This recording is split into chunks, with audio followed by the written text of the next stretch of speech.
Salam sejahtera bagi kita semua.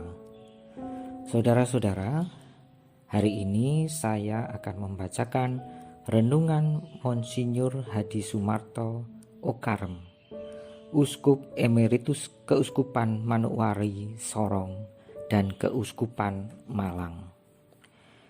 Hari ini kita memasuki Minggu Biasa yang ke-13. Injil Markus hari ini memperkenalkan kepada kita dua orang perempuan, yang satu dewasa menderita pendarahan yang tidak sembuh selama 12 tahun.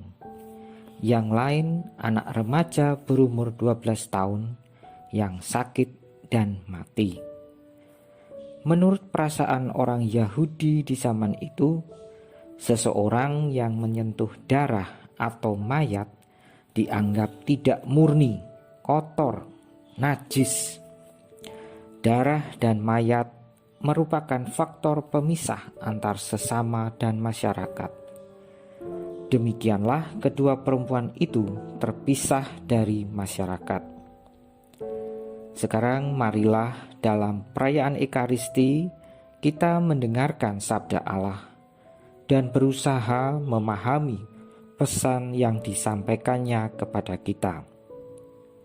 Pesan Yesus kepada kita ialah bahwa kita hanya dapat diselamatkan dengan iman. Saudara-saudara terkasih, dalam menanggapi permohonan Yairus sebagai kepala rumah ibadat untuk menyelamatkan anaknya yang akan mati, Yesus langsung berangkat bersama dia. Di tengah jalan tanpa diketahui, ia didekati seorang perempuan yang sangat menderita pendarahan begitu lama tanpa harapan akan dapat sembuh. Baik si anak maupun si perempuan dewasa itu menghadapi situasi berat bagi hidup mereka yang tak teratasi. Mari kita ikuti keadaan kedua perempuan itu masing-masing. Yang pertama, si perempuan dewasa yang sakit.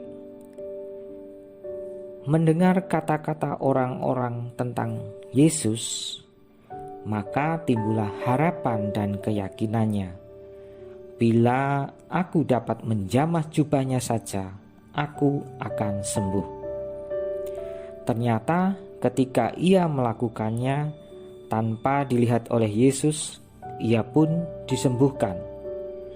Yesus sendiri tidak menyaksikan apa yang terjadi, namun merasa tentu ada orang yang meraba dirinya dengan menjamah jubahnya. Maka ia mencari siapa yang menjamah jubahnya itu.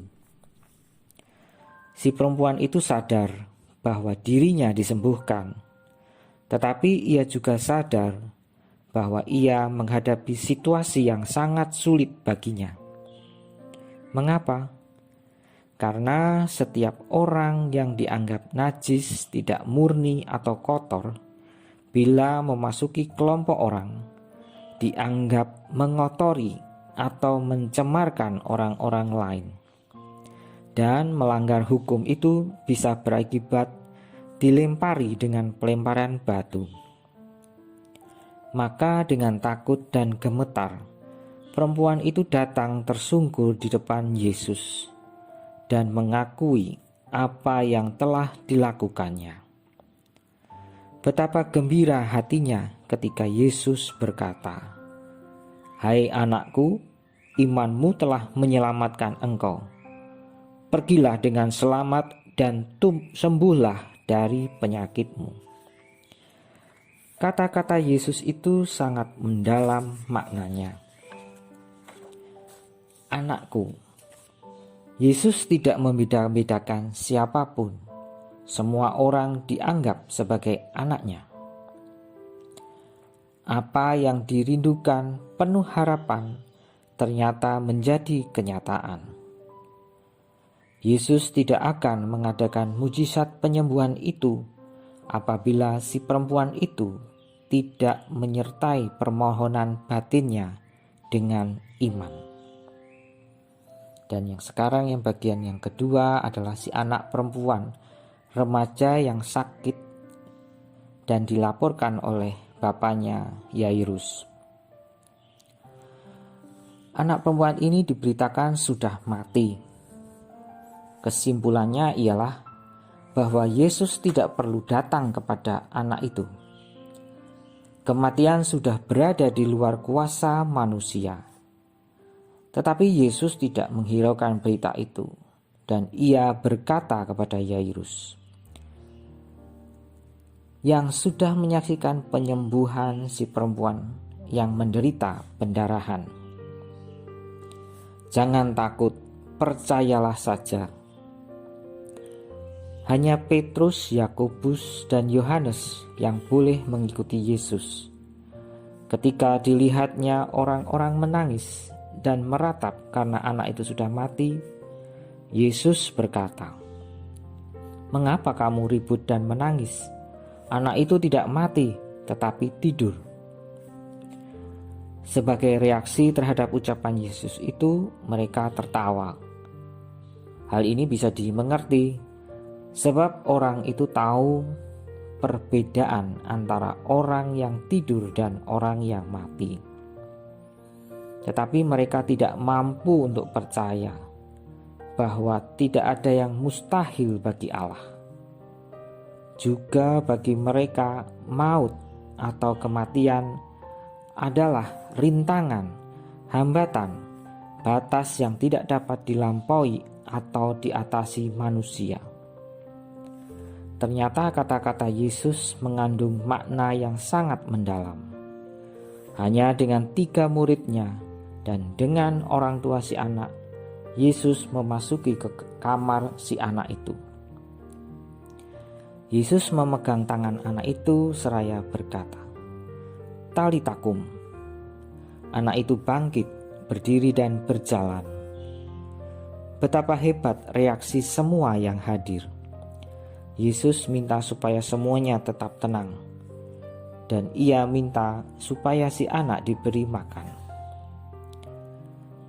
Demikianlah 2 orang perempuan yang diselamatkan. Yang satu diselamatkan pada usia 12 tahun, yang lain diselamatkan dari pendarahan selama 12 tahun. Dan dengan demikian dibebaskan dari pengasingannya dari lingkungan masyarakat selama 12 tahun. Yesus sungguh menyelamatkan semua orang, siapapun dan kapanpun. Lalu, apakah pesan Injil Markus hari ini kepada kita?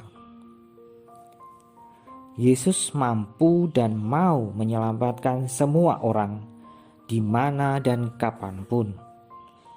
Tetapi kita hanya akan diselamatkan baik sekarang maupun kelak apabila kita sungguh beriman seperti si perempuan yang dilanda penyakit pendarahan, maupun seperti Yairus yang mau memperjuangkan anaknya yang mati padahal masih remaja. Karena iman, keduanya itu berani melanggar hukum ataupun peraturan yang dibuat oleh manusia untuk melaksanakan kehendak dan perintah Allah yang dalam kasih-Nya mau menyelamatkan dan membahagiakan manusia.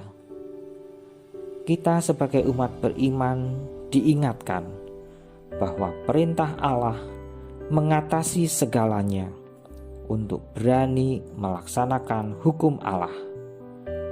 Agar diselamatkan, kita membutuhkan iman yang teguh seperti yang dimiliki Yairus dan si perempuan yang mengalami pendarahan lama itu.